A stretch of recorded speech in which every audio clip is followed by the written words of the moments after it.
Bonjour et bienvenue à tous. Votre webinaire présenté par Ecolab va commencer. Quelques détails techniques pour nos auditeurs. Nous sommes nombreux, mais la liste des participants n'est pas disponible pour des raisons de confidentialité. Tous les participants sont en mode silencieux. Si vous avez des questions ou un problème technique, vous pouvez nous contacter en utilisant l'icône Q&A à votre droite. Je vous présente maintenant Philippe Meunier. Philippe, la parole est à toi. Merci. Bonjour et bienvenue à toutes et à tous. Donc, mon nom est Philippe Meunier et je suis très heureux d'animer ce webinaire européen d'Ecolab sur la santé publique. C'est la première fois qu'un tel webinaire est organisé en français. Nous sommes bien évidemment toujours extrêmement attentifs à nos auditeurs et c'est pourquoi nous voulons, au travers d'un petit sondage que vous allez voir apparaître à l'écran, avoir vos idées sur quelques questions. Donc ce sondage, en fait, vous pose la question, selon vous, que faut-il faire pour éviter d'être contaminé par le virus de la grippe? Et vous avez plusieurs réponses possibles. Bien évidemment, vous pouvez cocher plusieurs réponses si vous le souhaitez. Ces options sont prendre des antibiotiques, se faire vacciner contre le virus de la grippe, éviter d'être en contact avec des personnes atteintes, manger beaucoup d'oranges et faire le plein de vitamines, se laver les mains à fond et régulièrement. Il n'y a rien à faire contre le virus de la grippe. Nous verrons donc dans quelques instants quelles sont les réponses à ce petit sondage que nous vous proposons. Alors, même si la grippe saisonnière est une maladie contre laquelle on peut se vacciner, elle affecte chaque année 10 à 30% de la population européenne et engendre des milliers d'hospitalisations. Les personnes âgées, les enfants, ceux qui souffrent de maladies chroniques seront plus largement affectés. Mais bien évidemment, tout le monde est à risque. Cela signifie que vous, moi, vos clients, vos convives, vos hôtes, votre équipe, vos collègues, toutes ces personnes peuvent être contaminées par la grippe et peuvent aussi être vecteurs de contamination, nous le verrons tout à l'heure. La grippe est donc un enjeu mondial. Et à en juger par votre présence aujourd'hui dans ce webinaire, c'est aussi un sujet qui vous intéresse. Comme toujours, à l'issue de tous nos webinaires, nous souhaiterons avoir votre opinion sur ce que vous avez pensé de ce webinaire. Donc, il y aura un petit sondage qui s'affichera à la fin du webinaire. Prenez quelques secondes pour y répondre. C'est important pour nous pour pouvoir améliorer nos webinaires par la suite. Avant de nous présenter nos deux experts d'aujourd'hui, je voudrais également vous rappeler qu'il est possible de poser des questions en cliquant sur la partie Q&A qui s'affiche sur votre écran. Et là, vous pouvez taper directement notre question. Nous allons essayer de répondre à toutes ces questions au cours du webinaire lui-même. Nous aurons à la fin du webinaire une session de questions-réponses. Si nous n'avons pas le temps, malgré tout, de traiter une des questions que vous auriez pu poser, un responsable d'Ecolab prendra bien évidemment contact avec vous pour répondre à vos questions. Enfin, vous recevrez par email un lien vers un enregistrement de ce webinaire pour le voir et le revoir, comme on dit, sur le replay à la télé. Tyler, merci. Il est maintenant temps de vous présenter nos deux experts du jour. Tout d'abord, le docteur Jean-Philippe Gillard. Il est docteur en biologie, ingénieur technique au sein de la division institutionnelle chez Ecolab. Et dans le cadre de sa mission, il soutient nos clients au quotidien, chaque jour, sur le terrain. Au cours de sa carrière de 31 ans avec nous, il a eu l'occasion de travailler dans de nombreux domaines comme la restauration, la santé et la blanchisserie. Le docteur John Allin est vice-président de la division sécurité alimentaire et santé publique chez Ecolab. Il a passé 25 ans dans l'industrie alimentaire, occupant des postes liés à la sécurité alimentaire, au contrôle qualité. Il publie régulièrement dans des revues scientifiques et possède un doctorat en biologie et en microbiologie.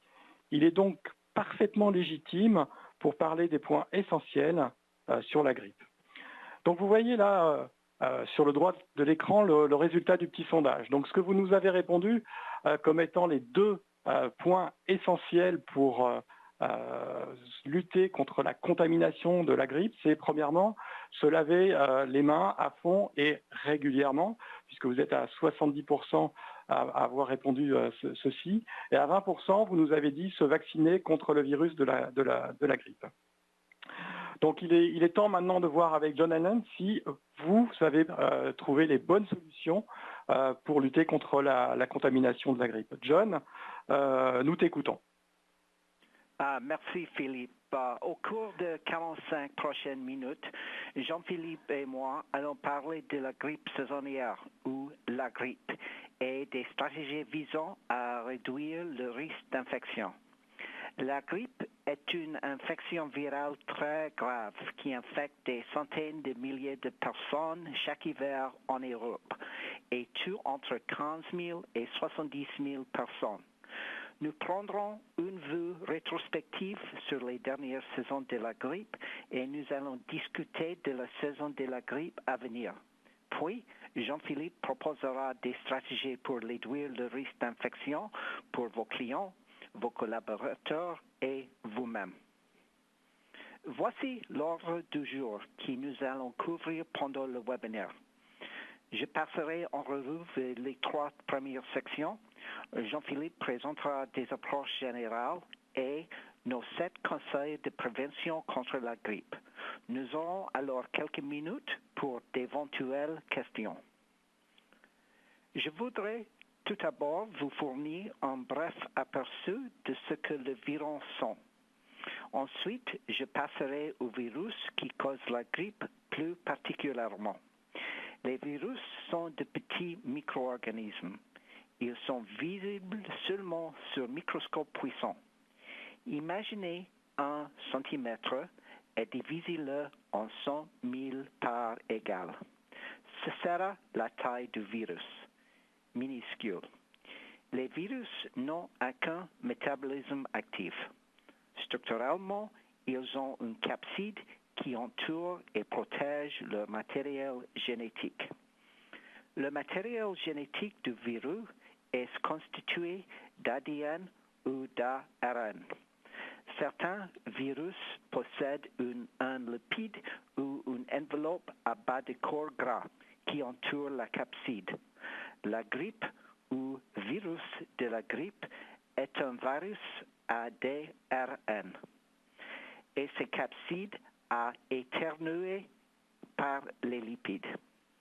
Nous reviendrons sur cet élément plus tard quand nous parlerons de la survie du virus sur les mains ou les surfaces et la capacité des désinfectants à tuer les virus. Comme les virus n'ont aucun métabolisme actif, ils doivent infecter un organisme avec un métabolisme actif pour grandir et se reproduire. Certains virus infectent les animaux, y compris nous-mêmes. Certains virus infectent les plantes et certains virus infectent même les bactéries. Les virus se multiplient grâce à une croissance explosive. Souvent, ils détruisent la cellule hôte lorsque de nouvelles particules virales sont créées. Leur capacité à survivre à l'extérieur de l'hôte varie de virus en virus.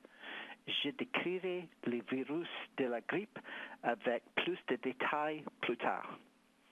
Certaines des infections virales dont vous aurez entendu parler auparavant sont droites de cette diapositive. Les infections comme la grippe, la rougeole, varicelle, Zika, Ebola et la polio sont toutes causées par des virus. Mes antécédents sont en biologie et en microbiologie. Donc, lorsque je suis confronté à une maladie infectieuse, j'essaie de penser aux micro-organismes infectieux. Qu'est-ce qu'ils essaient de faire? Pourquoi nous infectent-ils? Pourquoi nous rendent-ils malades? Les virus sont-ils vraiment si différents de nous? Ils cherchent de la nourriture, de l'eau et une maison où élever leur famille.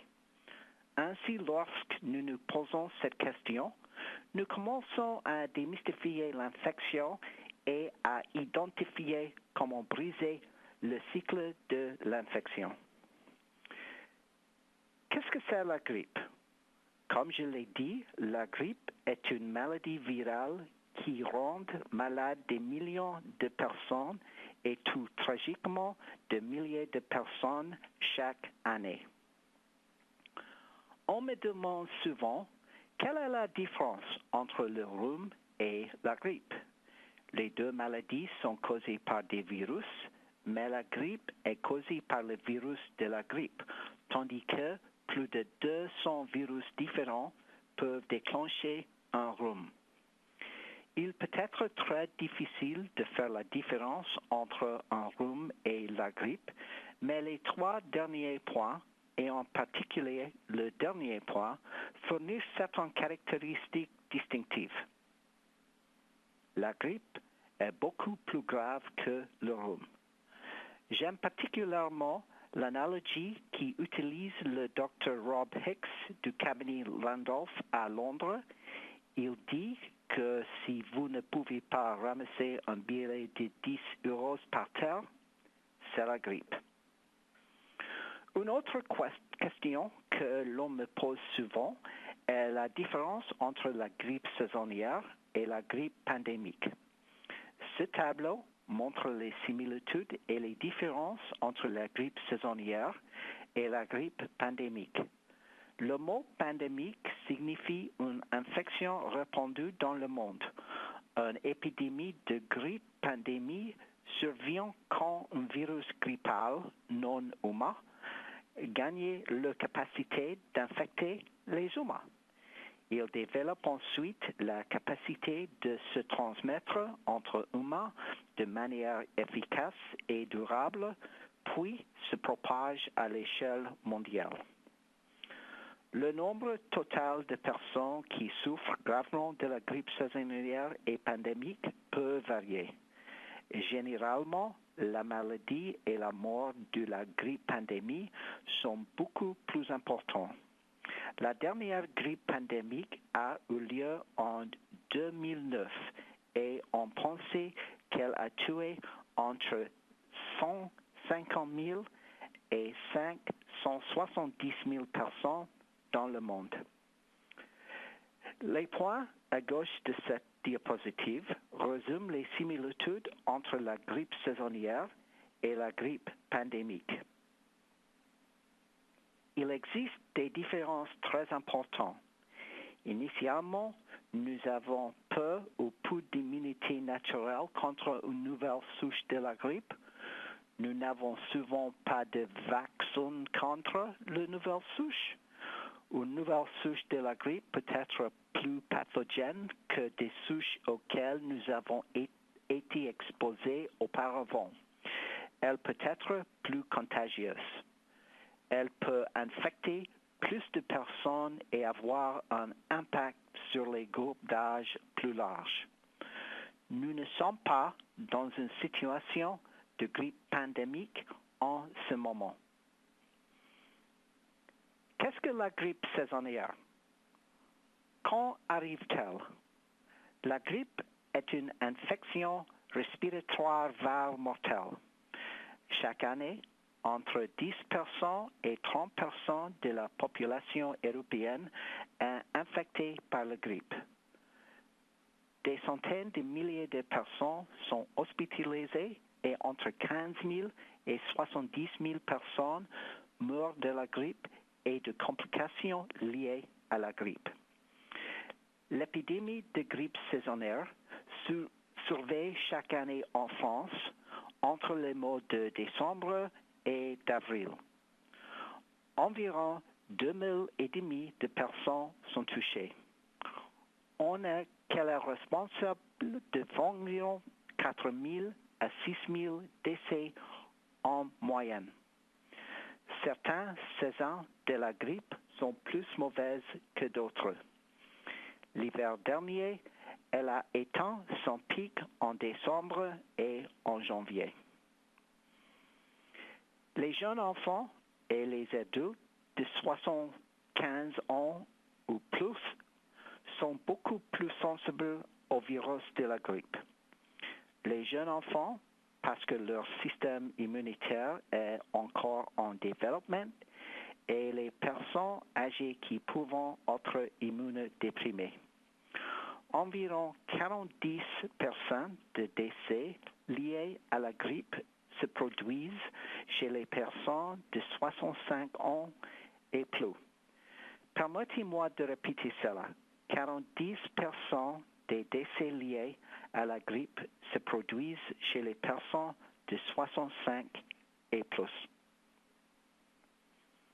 Les symptômes de grippe comprennent la fièvre, douleurs musculaires, maux de tête, un toux non productif, maux de gorge et inflammation nasale. J'ai également noté d'autres symptômes qui peuvent se produire chez les enfants. En ce qui concerne la période de contagion, une personne est souvent contagieuse un jour avant l'apparition de tous symptômes et jusqu'à 7 jours après leur apparition. La grippe se transmet de personne à personne lorsque des gouttelettes contaminées par une personne atterrissent dans la bouche ou le nez des gens qui se trouvent à proximité. Les particules virales peuvent ensuite être éhalées dans les poumons. L'infection peut se transmettre directement d'une personne à l'autre. L'infection peut aussi survenir indirectement en touchant un objet qu'une personne infectée a touché ou contaminé avec des gouttelettes, en éternuant ou en toussant. La grippe peut même être transmise lorsque vous parlez à une personne infectée sur une distance de quelques mètres. Si l'homme sur cette diapositive a eu la grippe et connaissant les modes de transmission dont j'ai parlé, vous comprendrez vite à quel point la grippe est contagieuse et combien il est facile d'être infecté. Nous avons décrit les modes de transmission. Maintenant, nous allons examiner la durée pendant laquelle le virus de la grippe peut survivre sur des surfaces diverses. Vous pouvez le voir sur cette diapositive. Le virus de la grippe peut survivre sur les surfaces en plastique et acier inoxydable pendant 1 à 2 jours et peut être transmis par les mains pendant 24 heures. Pensez à un objet ou une surface que vous venez juste de toucher. Est-ce qu'une personne grippée a éternué ou toussé près de cet objet dans les dernières 24 heures? Le virus de la grippe survit pendant une période plus courte sur le tissu, le papier, les mouchoirs et peut être transmis par les mains pendant 15 minutes. En résumé, il peut survivre pendant différentes périodes de temps sur différentes surfaces. Vous ne savez jamais si vous avez touché une surface ou un objet contaminé par le virus de la grippe. Il est donc important d'augmenter la fréquence de désinfection et l'hygiène des mains en particulier au cours de la saison de la grippe. Pour illustrer l'importance de la désinfection, je veux vous montrer ce tableau qui met en évidence la résistance relative aux désinfectants de malades causés des bactéries et des virus. Les micro-organismes les plus difficiles à tuer avec des désinfectants sont les spores bactériennes, y compris le Clostridium difficile. La grippe est beaucoup plus facile à inactiver avec des désinfectants et vous pouvez le voir tout en bas du graphique. Ce tableau est important pour 2 raisons. Tout d'abord, il y a une hiérarchie de résistance aux désinfectants. En d'autres termes, certains micro-organismes, y compris la grippe, sont plus faciles à tuer que d'autres. Deuxièmement, il est important de connaître les micro-organismes contre lesquels les désinfectants que vous utilisez sont efficaces. Votre fournisseur de produits nettoyants et de désinfectants sera en mesure de vous fournir cette information importante. Certaines souches de grippe sont très contagieuses, tandis que d'autres le sont moins. Comme nous entrons dans la saison de la grippe, vous pouvez entendre des responsables de la santé publique ou même les médias utilisent la terminologie H et N pour décrire les souches de la grippe qui circulent. C'est simplement une manière de classer les souches de virus de la grippe selon leur structure de surface. Une souche de la grippe peut avoir un des 17 protéines H et un des 10 protéines N sur la surface. Vous vous souvenez sûrement de la souche de la grippe pandémique de 2009. Elle a été nommée la souche H1N1. Avant de voir un aperçu de la saison de grippe à venir, nous allons nous attarder quelques instants sur la saison de la grippe passée. Cette carte montre l'activité grippale en France pour les 52 dernières semaines. Comme j'ai mentionné plus tôt, la grippe saisonnière a culminé en décembre et janvier. Elle est ensuite restée à des niveaux élevés pendant environ 10 ou 11 semaines entre décembre et février. Nous avons vu un modèle similaire dans le Royaume-Uni et de même en Allemagne et aussi en Belgique. Et enfin, voici la courbe pour les Pays-Bas pour les 12 derniers mois. En résumé, les tendances de cas de grippe sont très similaires dans de nombreux pays. Qu'en est-il de la saison de grippe à venir? À ce stade très précoce, les experts en santé publique ne peuvent pas prédire la gravité de la saison, mais nous allons surveiller de près les informations provenant de Santé publique France, le CDC européen et l'Organisation mondiale de la santé. Avec la saison de la grippe qui approche, il est temps de se préparer de mettre l'accent sur la prévention contre la grippe pour vos clients, vos collaborateurs et vous-même.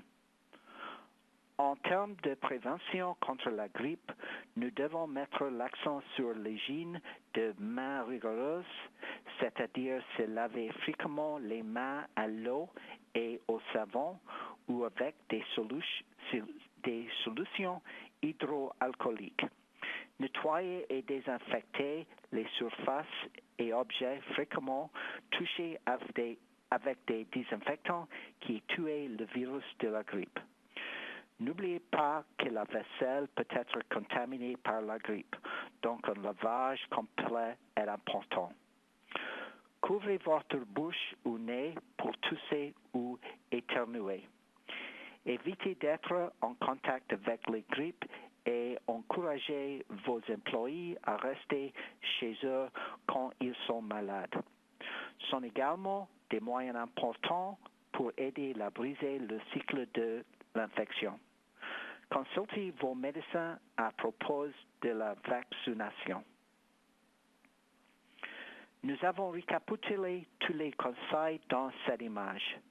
Lavez-vous les mains fréquemment, évitez le contact avec les personnes malades, nettoyez et désinfectez les surfaces, faites-vous vacciner, couvrez votre bouche et votre nez lorsque vous éternuez ou toussez, restez à la maison si vous êtes malade et lavez bien la vaisselle.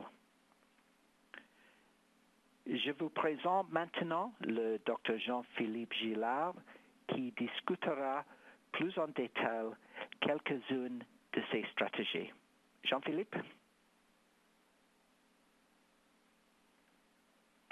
Bonjour tout le monde.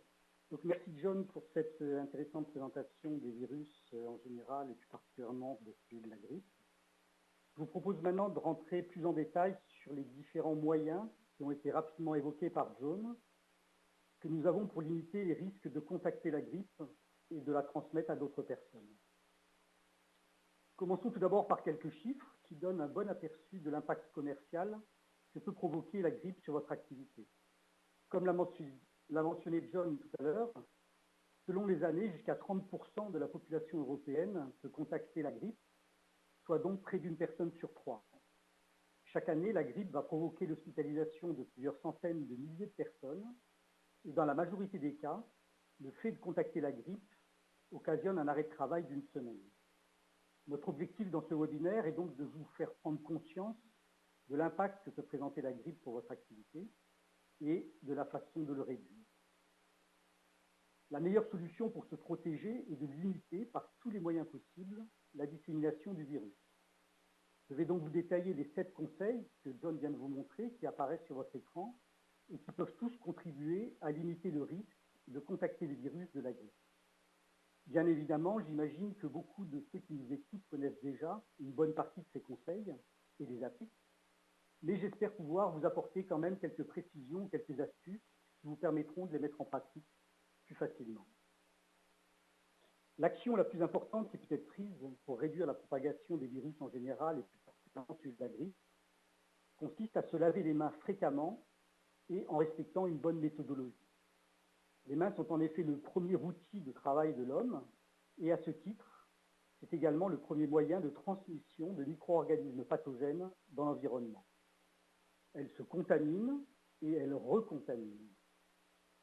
Ecolab a participé activement partout en Europe à la dernière journée mondiale du lavage des mains le 15 octobre dernier.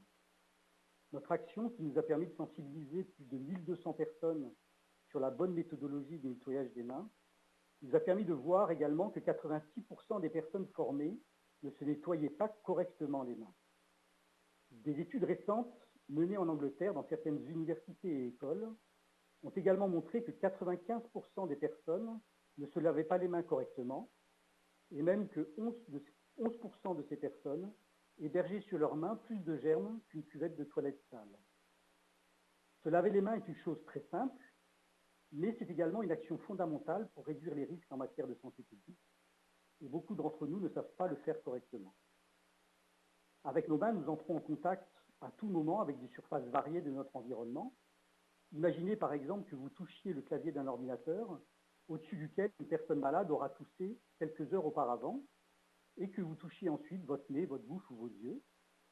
Ceci est un bon exemple de la façon dont le virus de la grippe peut se transmettre d'une personne à une autre par l'intermédiaire de différents objets ou surfaces.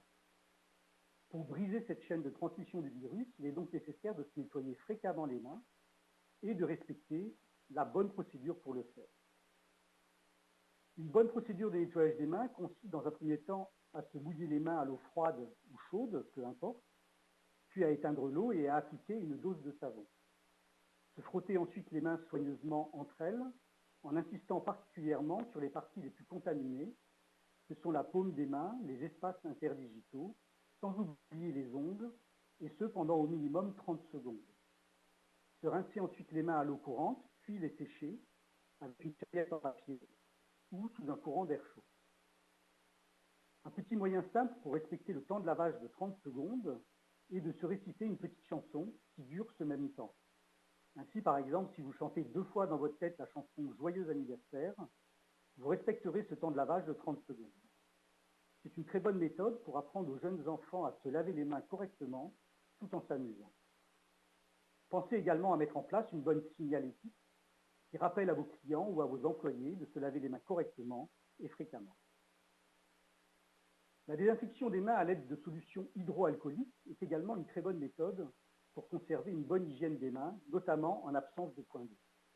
De nombreuses études ont en effet montré que la mise à disposition de solutions hydroalcooliques permettait d'augmenter d'une manière importante la fréquence des opérations de désinfection des mains et donc l'hygiène de celles-ci.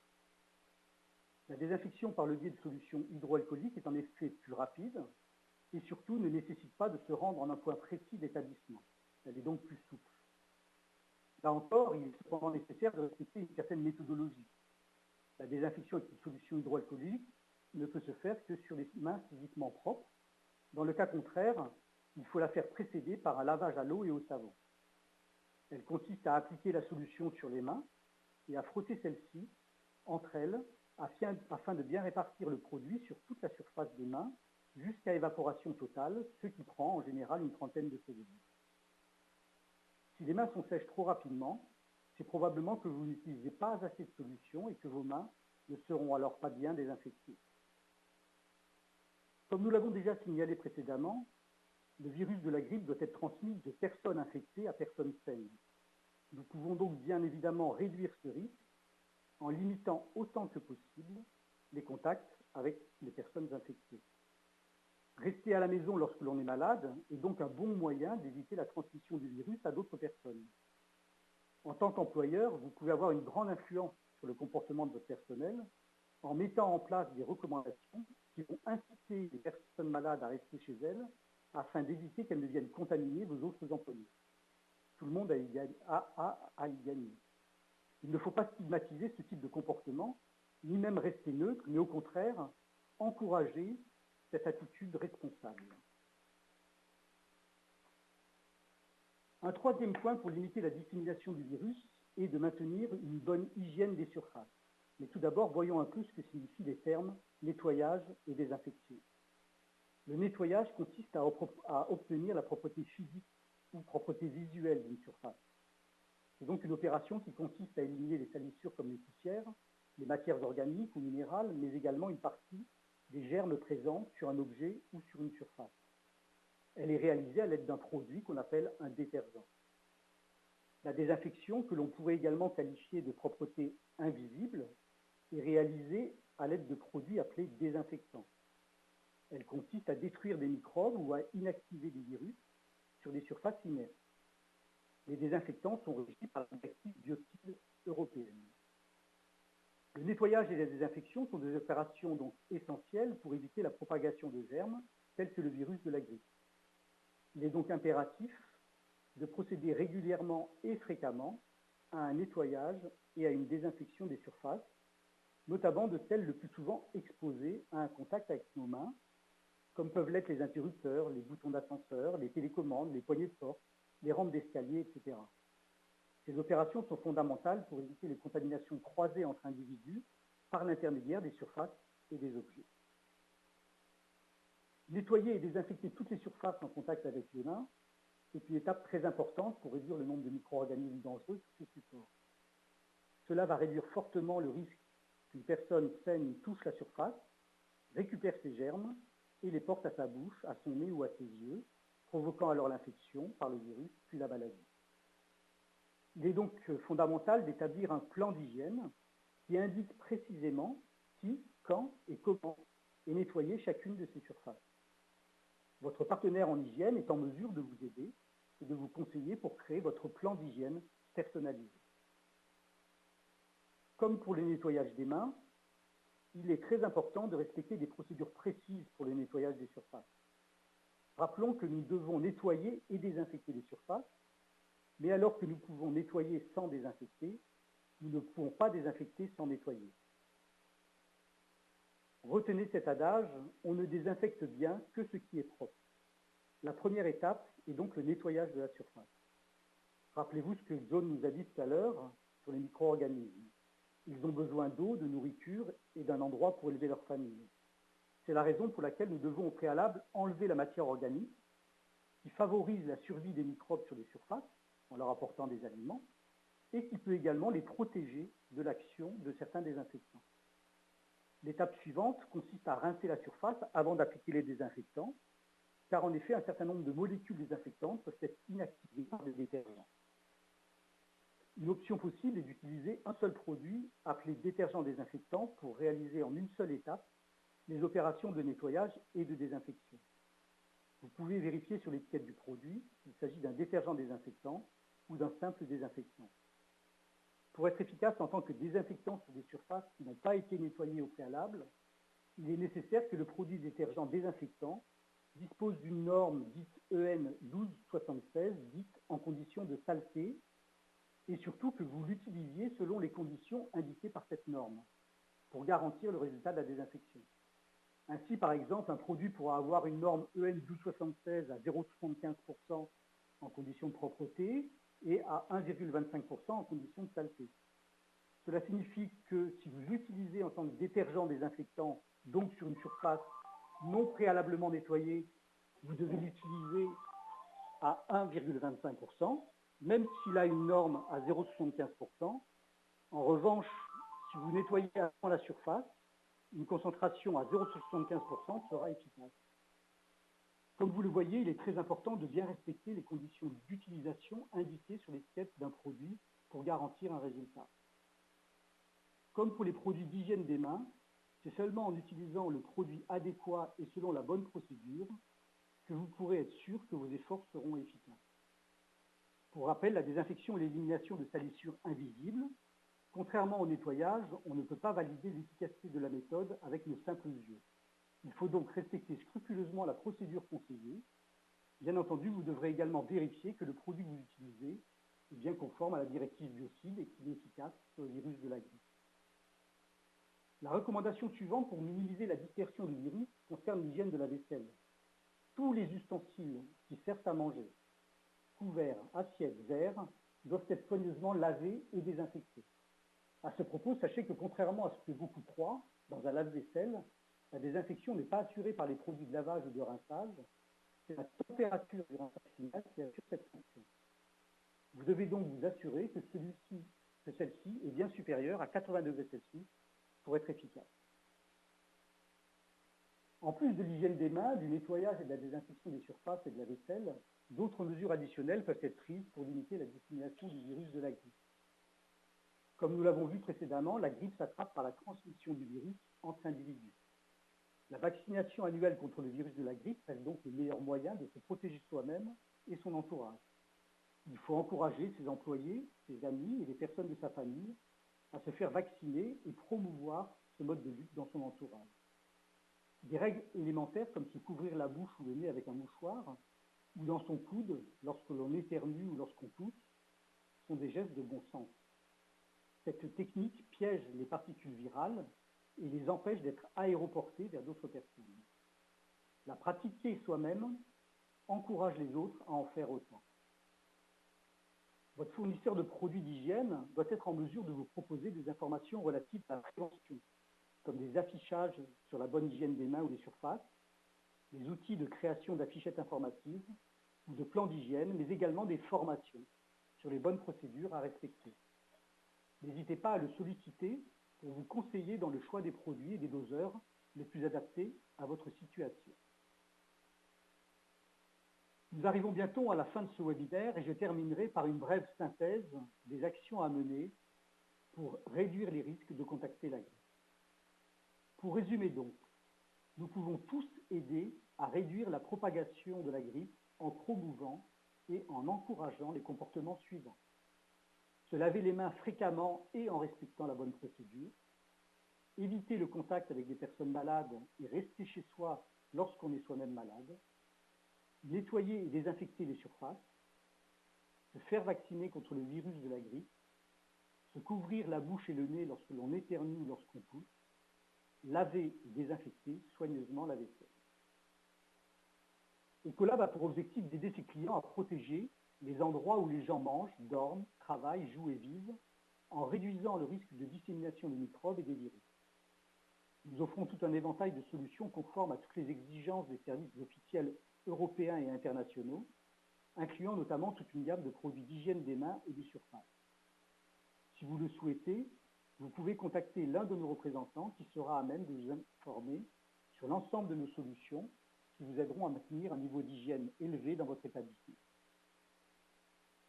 Si vous souhaitez en savoir plus sur ce sujet, vous pourrez trouver facilement des informations complémentaires en consultant les sites que vous pouvez voir sur votre écran. Si vous êtes intéressé par d'autres virus que celui responsable de la grippe, je vous encourage à aller visiter les derniers sites indiqués sur cette diapositive, sur lesquels vous trouverez de nombreuses informations relatives à d'autres virus, comme notamment les norovirus, bien d'actualité en ce moment. Enfin, nous avons indiqué sur cette dernière diapositive un certain nombre d'adresses internationales sur lesquelles vous pourrez trouver des informations très complexes sur ce sujet. Nous arrivons maintenant à la fin de ce webinaire et je cède la parole à Philippe pour les questions. Un grand merci Jean-Philippe et John pour cette excellente présentation très intéressante. Notamment, moi j'ai retenu que par rapport à ce qu'avaient dit nos auditeurs tout à l'heure, comme étant les deux choses essentielles pour se protéger contre la grippe, c'est à savoir se laver à fond les mains et régulièrement et être vacciné, vous avez mis en avant un troisième point qui n'avait pas été identifié, qui était éviter d'être en contact avec les personnes atteintes, puisque effectivement, ce sont aussi des sources de contamination. Donc le conseil de rester à la maison lorsqu'on est soi-même malade est un bon conseil pour éviter de disséminer la maladie. Alors, tout au long de ce webinaire, vous avez eu l'occasion de poser des questions. J'ai quelques questions qui ont été posées. Vous pouvez bien évidemment continuer à les poser en utilisant le bouton Q&A qui s'affiche à votre écran. Et donc, j'ai une première question là qui est relative, je pense, à ce que vous avez dit tout à l'heure, Jean-Philippe, concernant la désinfection des surfaces. Et j'ai une question qui est la suivante. Est-ce que tous les désinfectants sont les mêmes ? Jean-Philippe, est-ce que vous pouvez nous éclairer? Oui, bien sûr. Bon, évidemment, la réponse est non. Les désinfectants ne sont pas tous les mêmes. Il existe de nombreuses matières actives désinfectantes, comme les aminos quaternaires, le chlore, l'iode, l'acide peracétique, etc., qui peuvent entrer dans la composition des produits désinfectants ou détergents désinfectants. Chacune présente un spectre d'activité, c'est-à-dire une efficacité sur tel ou tel micro-organisme plus ou moins large, comme l'a évoqué John tout à l'heure. Chaque produit présente des avantages et des inconvénients en termes de péremption, en termes d'agressivité sur les surfaces ou de dangerosité à l'utilisation pour l'homme, en termes d'efficacité, de temps de contact, de sensibilité aux matières interférantes. Il faut donc adapter votre produit à vos besoins et votre partenaire en hygiène est là pour vous aider dans ce choix. Je rappellerai aussi que l'efficacité d'un désinfectant dépend de 4 facteurs: sa concentration d'emploi, la température à laquelle il est utilisé, le temps de contact avec la surface traitée et la présence ou pas de matière interférente.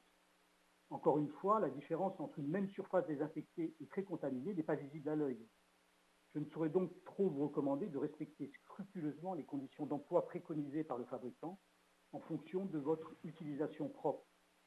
Enfin, un désinfectant, je dirais, n'est pas un produit anodin. Je vous encourage donc à les utiliser à bon escient et à préférer un simple détergent lorsque la désinfection n'est pas indispensable. Merci Jean-Philippe pour cette réponse très claire.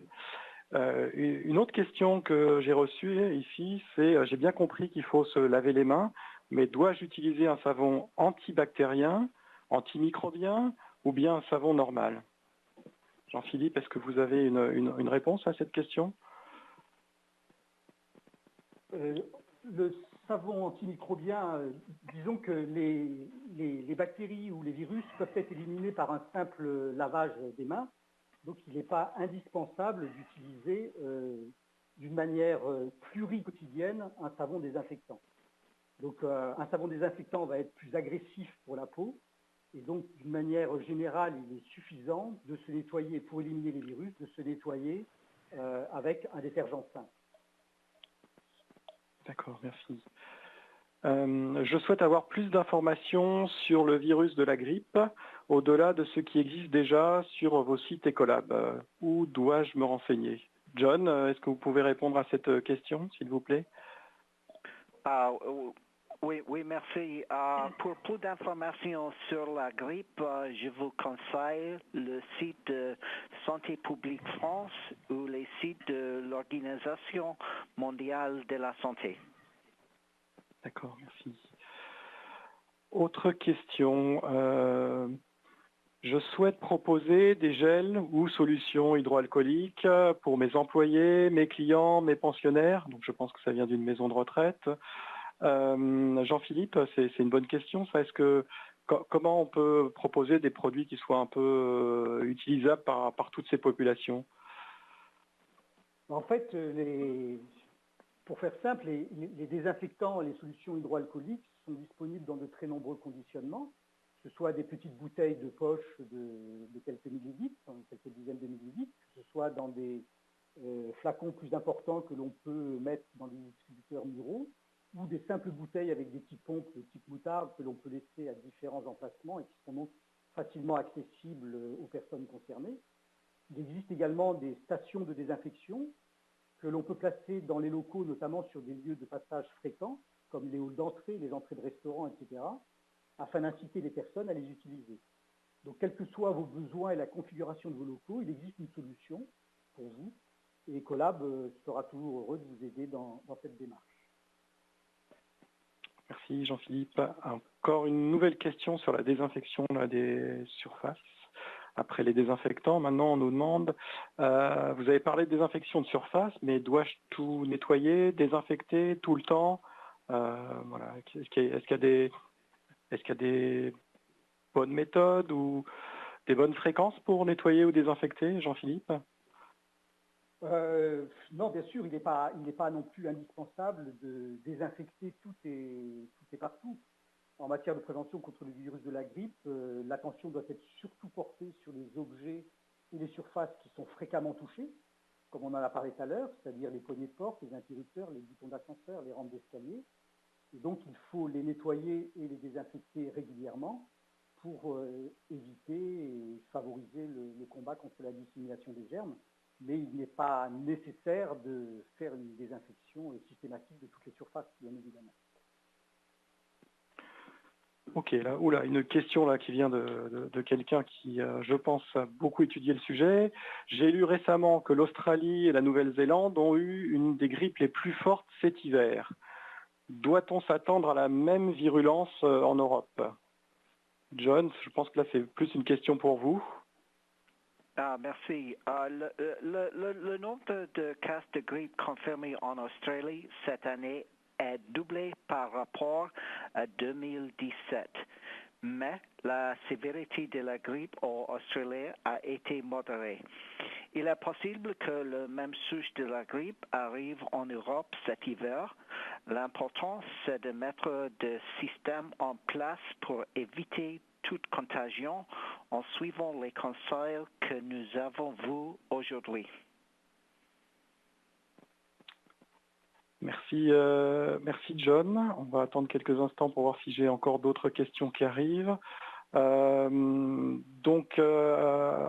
attendant de voir s'il y a d'autres questions, je vous rappelle que vous allez à la fin de ce webinaire avoir une page qui va s'ouvrir, qui va vous permettre de lister tous vos commentaires. C'est très important pour essayer d'améliorer nos webinaires par la suite. Je sais qu'on a eu des petits problèmes techniques sur ce webinaire avec l'avancement de quelques diapositives. Donc ça, c'est un élément qu'on doit prendre en compte. Pas d'autres questions. Donc, je remercie nos deux experts pour leur participation très intéressante. Je vous remercie à tous, chers auditeurs, de vous être connectés à ce webinaire. Vous allez recevoir un lien qui vous permettra de le réécouter si vous en avez besoin. Et nous vous enverrons aussi d'ici quelques temps quelques infographies pour vous aider dans votre lutte contre le virus de la grippe au quotidien. Merci, très bonne journée à toutes et à tous et à bientôt.